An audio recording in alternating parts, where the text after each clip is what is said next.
reality at that point. One of the things we do is when you make your character, you as a player will have a sit-down conversation with a new player as well. To basically go over you as a person, things that you're comfortable with, things you're not comfortable with. Oh, I mean, like that concept form that's going around. Yeah. So it's like, are you okay with this? If this, that kind of stuff. So it gives you an opportunity. Hopefully, we make players feel safe enough so they can open up to the refs. So this is where someone like Kit comes in, who's very personable, and he's the kind of guy you can open up to and stuff like that. Me, I'm a little bit more emotional about things, so I would struggle with this. But Kit would be a perfect opportunity for someone to go, right, here's my character, and this is me as a person. So I'm uncomfortable with this, and this, but I'm okay with this kind of stuff. So we know when the ref check comes in, we know that that's something you do find uncomfortable. Exactly, we know that's the thing. So we can walk in. We want the ref team at a game to be. So literally, we want. Here's our NPC crew. They're role playing their characters. They're doing their things, and then around the outside of the game will be our refs, and we'll be in. Like literally wearing a t-shirt and just say ref and stuff like that. Okay. So that way you know that when you do a ref check, we come over, or if there's something in the game and the ref put their hands up and says this is what's happening, it's because we're doing, out of character kind of stuff that we see. Yeah. There's not going to be that bleed where a ref, because there's no NPC crew, is also playing an NPC, and then during a conversation with you, someone whispers in their ear and they got to go, oh, so we've got to stop this, and walks away and does some ref stuff, if you see what I mean. Yeah. There's going to be a divide between these are NPCs, these are refs. So when a ref check goes up, a ref will come over and speak to you. There will always be a ref present. Because when I was playing another game and I was reffing it, there was a complaint made where they were saying it was very awkward when a ref wasn't in the room because you guys were out doing something else. So where there was no ref, everybody felt a bit vulnerable because if a challenge kicked off or something happened, there was nobody there with kind of like responsibility to mediate. Yeah. And the same thing happens where those players felt that if there was a social encounter or something happened there where they felt personally out of character vulnerable, there was no safety net there to kind of step in and mediate, which is something that I really want to put in this game, is that it has to be a safe place for everybody to play. And the detriment of that is there will be times where it'll be jarring for people's immersion, where we step in and go, oh, this is what's going to happen. But I'd rather people's immersion get broken than people's mental health or their willingness to play the game because they felt threatened or stuff like that. Because it sounds stupid, but there's so many players that have left playing Larp because they've had an encounter that's burnt them.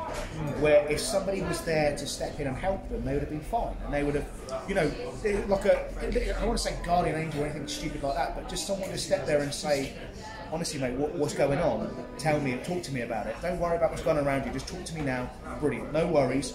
We'll get through this afterwards. Come and have a chat. And then that's it. And then that person would have felt.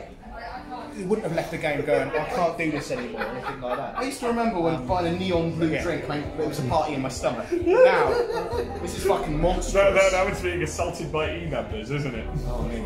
Well, shit, it's an E-number. We won't have E-numbers when we leave the European Union. Get back in this thing, bastard. They mean Brexit. It's the sort of thing you need to put in an outtake for you. Yeah. So Mark, what level of roleplay are you expecting at your events? What level is appropriate? What level of costume is appropriate as well? Am I allowed to grab you? No. Oh. So, well, I am no longer invested. So the level of costume we're looking for is, and I don't mean it in a negative way at all, it's different systems, but when one of the things that Empire turn around and say is that they expect a high level of costume, that's what they want. So you couldn't have certain tents. Certain tents weren't allowed on the field and stuff like this. Because it's also aspirational, which I personally thought was a great thing. So what we're looking Hey Matt P, free advertising. What we need is other Larp systems are available. So no, they're not. We killed them. So what we're looking to do with this, when it comes to costume, is we're going to be making guides, just like Empire did when it first was established. They turned around and said, here's a brief for High Guard, here's a brief for Arisen, here's a brief for Navarre. And they showed you examples of costumes. That's a good idea. And we're going to do the same for this with the clans, where you can go, This is a like a Are brief. there clown costumes though? So Because I thought it was just there people. are typical themes behind the clown costumes that you can give examples of, and potentially even affiliate links to websites. Maybe they find. So like, it's that kind of thing. Because other than Toreador, maybe you look nice. Other than Ventru, maybe iron your shirt. Other than Bruja, stop ironing. You can give your a load of shirt. examples. So rather than Gangrel, hey, roll around in the leaves before you come in here. I'm really not sure what more we can add to I'm a person. You can also have examples of people that play those characters and what they do. Okay. So for example, if you're going for that with Gangrel, so to me, Gangrel are a clan which is mobile. Yep. So their clothes are practical. They are what Well, they're the only ones allowed to wear jeans, is that what you're No. What I mean is Cargo pants. Cargo. If you saw a Gangrel in cargo pants or with How do I know he's a Gangrel? He's wearing fucking cargo pants. you get what I mean. A Gangrel itself is someone that if you were trying to go, like, I need to make a costume that makes me feel like a Gangrel. It's like this is the kind of costume. If you want a costume that makes you feel like a Bruja, this is a costume for that. Ooh, I have questions for Gangrel. Are we allowed to have Prosthetics. It depends. So Hello. Are we allowed to just go, hold on, ref check, can I just... We're filming, don't say anything too racist. Right. yeah. So if you were playing, Now I really want to say something racist. if you're in court and you've got Hi, I'm your Katie, by the way, we cause haven't actually met yet. that maybe considered something that's overly aggressive. Oh yes, of course, because you're the Yankees Yeah. grandchildren. So the Gangrel. there are clan gestures that are in the game that are set in the rules already to represent that you have your claws present or your horror form or your missed up and stuff like that. So it would Wait, is everyone going to be wandering around like this? Yeah, you've got that hand gestures for it. That's Krynos. What are you talking about? I know, that's what I meant. Are people going to wander in? Everyone's going to go, let me just check right. Oh god, no! And the court empties and everyone just obfuscates the fuck out of there. So yeah, we are looking for a high standard of costume. We are not looking for money, like it's not that kind of thing where we're going to turn around to people and say, you've got to spend 80 quid to get a costume. It's going to be like, look, we're setting the game in 1990 or 1999, which means It's I just have to find my old clothes. Yeah, find your old clothes. Go to the be challenging. Find Don't have to do anything. that's got some clothes from 1999. Turn up like a Motherfucker, actually, that's happening. The more modern ones I've got. So if you want to hit your clan theme, that's absolutely fine. But as long as you're not wearing something that is jarring from not being 1999. So for example, if you turn So up, I shouldn't wear my Weezer shirt as well. but yeah, so we give people the opportunity that there's some costume there they can easily put together. Yeah. We'll get guides. We're going to speak to people that know that can do costuming stuff, and we're going to ask them for what's a budget, what would be expensive, where you can go, great places to find costumes in the local area, that kind of stuff. So there would be guides on that because What are you going to do for Gnosis? Nosferatus have to be makeup. Okay. Unless I take a trait. Nosferatu, yeah.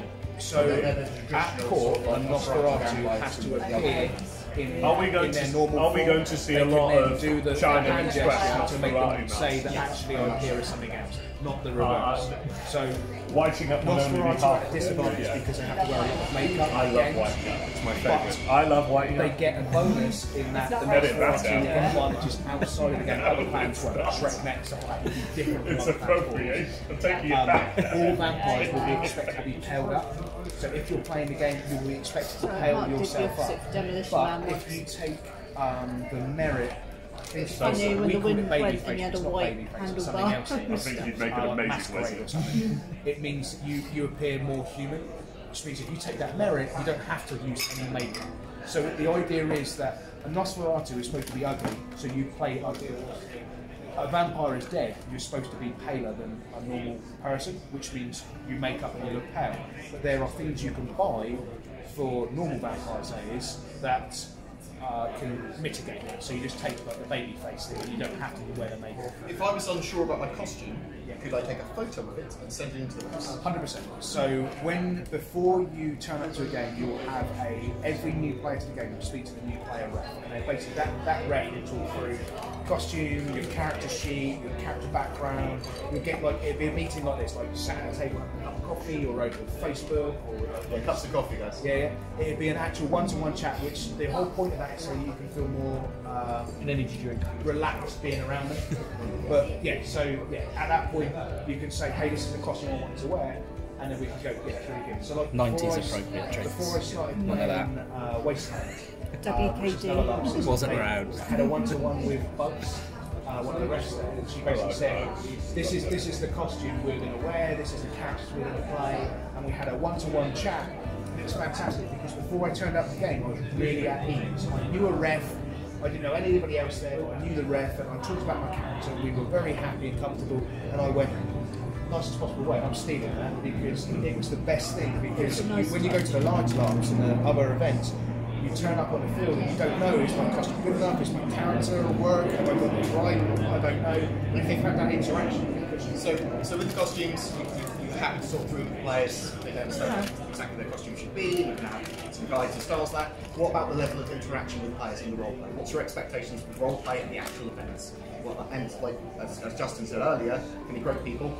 What level of well, exactly, I mean, what level of That's a point. Am I allowed to bring a Larp safe cricket bat in when my Brujar drags his way into court going, it's time, motherfuckers! I'm gonna have a brawl with you outside. Potency 4! I'm a tin-foil helmet! So the ruling is that Only if I'm there with you, stopping you doing it. Someone will dominate me within 4 seconds. It's Non-physical fine. content. non-physical, 100%. 100% non-physical. Absolutely If- fine. It's the only way to deal with you. The way to put it is like we've had it before, where a player turns around and goes, "I wish to grapple this character, or I wish to pin this." I was just character pushing for that. I was like, and stuff eventually like something's this. just The going to idea enslave being me. is I have to both go the to parties it. agree to this by literally having a conversation that what I want to do is just grab hold of you there, look like I'm grappling you. If both parties agree to that, that's fine for thematics. But there will be no point where to win that challenge you have to grapple the other person and actually Or chuck them over your shoulder. It's non-combat completely. If you've got a Larp safe weapon, it's literally there just for physical Show. prop, not for actually. You don't have to worry about people Yeah. in any way, shape, or form. As far as Without consent. yeah. You can arrange it if you want. I'm gonna brawl with you outside, is that right? Okay. Yes. As far as like, I look forward to you were brutalising saying NPC kits. groping Like, and stuff Larp like safe that. cricket that bat. this isn't going to be a game where there's going to be a room you can go into if you want to enact that kind of stuff. That stuff just won't happen in the game. Okay. It's like if you want to have a sexual encounter, I think there was a one I used to have. Really? Jesus, no, fuck me, no. Richard Christ. It's been a while. Really? Oh, So basically, it's a fade to black. It's like what they do in all the fucking computer games, where it turns around and you go, "I've just managed to romanticize this character," and then what happens is it fades to black, and then you just see. and now you have BD. Yeah, done. Light a cigarette. Worst sci-fi ever. If you want to have something going on between you and another character, and you both. It's between you and the other character, that's fine, it happens off screen, don't enact it. Oh, you're thinking of Don't Joe enact It doesn't need that. Oh, that whole So entry I is know that so other amazing. Larps, they have safe spaces for that, where there would be like a particular room you can go to and you can enact that kind of stuff. Not actually do it, but role play it. Are you people hearing this? Larps with safe spaces for Shaggy. Just saying. Full on. Just fucking saying. We haven't even People. talked about There are other Larps. But so I'm not going to mention a Larp particularly. No, please don't. What they actually do though, when I'm mentioning this, is they basically have a floor. A whole floor now. It's gone from a room to a This is escalating The idea quickly. is that there is like, hey guys, this is. Does anyone remember the safe word of this conversation? Even though Vampire is a dark game and there's stuff happening and there's going to be things like, for example, torture or diablerie going on, where someone's soul's being ripped out, or someone literally being, eviscerated, or Zanitsi flesh crafting someone, or someone that is enacting feeding, where they're romanticising it and that kind of stuff. All of that activity, which is something that a lot of people may find uncomfortable being around, me included. If I find it uncomfortable. But what about that? Yeah, no, that was good role play. That's probably role play. But What about your time in Singapore? exactly, exactly. But that I don't happens think on that a was separate role play. floor. So if True. your character, if you're someone as a person or as a character that is okay with that, then being on that floor, you're okay with the stuff you're kind of witnessing. There may be someone who turns around and goes, for example, like torture. that you find you would find it incredibly uncomfortable being around the role play, because sometimes role play can become incredibly good and real and visceral and uncomfortable to others. So if you're there screaming and there's someone's there with like a device and you've got like fake blood coming out and you're pulling bits and it's like, oh, and you're like, this looks amazing. There could be some poor bastard in the background going, nope. That's amazing, So that though. shit I would gut about in this that. particular Larp gets done on a particular floor. So if you want to witness that, you can, but everybody else doesn't have to. So what we're saying on ours is we haven't got the ability to do that, to separate. So what we do is fade to black.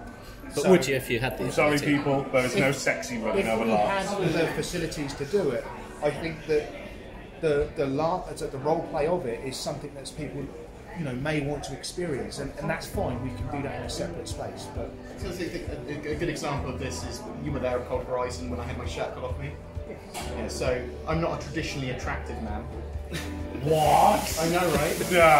However, What tradition's that? it was a very weird experience where I had to pretend I was having nightmares running around, and it sort of like finished off with me running to a table, a load of doctors holding me down, cut my shirt off, and then throwing constant fake streams of blood at me in front of all the other players.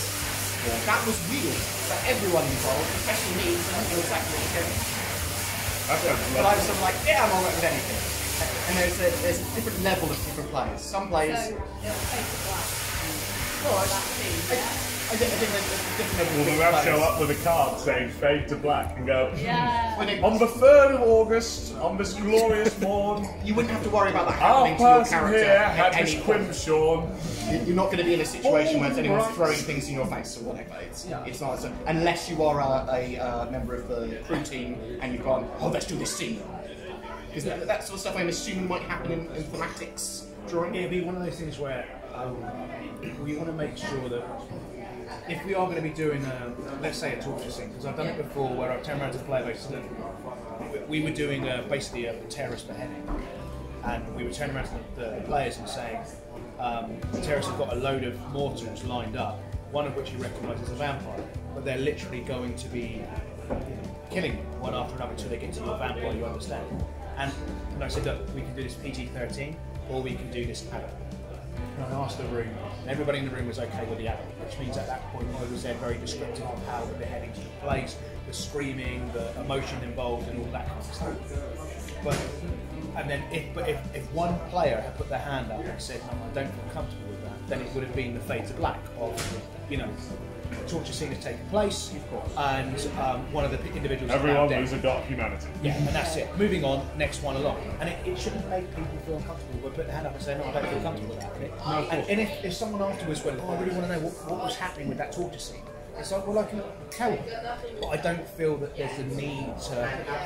People can emotionally role-play it in their head. They can visualise it in an instant what's just happened. You don't have to give them the visual description. But that's it. I find that sometimes at Larps, things are forced upon people that they may not feel 100% with, and they're never asked if that's okay. They just stumble into it. Yeah. So for me, that's one of the joys of Larp. Yeah. It's not for everyone. I think it's the joys of different LARPs. I mean, there are some LARPs where that is definitely the case. And you know it's before it And happens. it's like there are some LARPs you go to that are very much combat based, and then there are other LARPs you go to that are very much run the hell away because everything's going to kill you. This isn't to stand there and fight. That's actually a good point.